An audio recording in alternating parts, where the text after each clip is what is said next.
Hi everyone, आज मैं एक ऐसा प्लांट शेयर कर रही हूँ जिसमें थाउजेंड्स ऑफ बेबी प्लांट्स बनते हैं। इसका नाम है मदर ऑफ थाउजेंड्स। बहुत कम पानी की रिक्वायरमेंट रहती है इस प्लांट को, तो इसकी केयर यही है कि इसे पानी तभी दीजिए जब इसकी सॉइल ड्राई हो, तभी ये बहुत अच्छे से ग्रो होता है।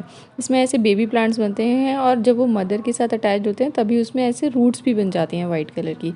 इस प्लांट को अगर हम सनलाइट में रखते हैं तो ये काफ़ी अच्छे से ग्रो होता है और ऐसे बेबी प्लांट्स भी बनते हैं। इन्हें प्रोपागेट करने के लिए जस्ट हम इन पप्स को अलग करेंगे और सॉइल में लगा देंगे, ईजिली ग्रो हो जाता है।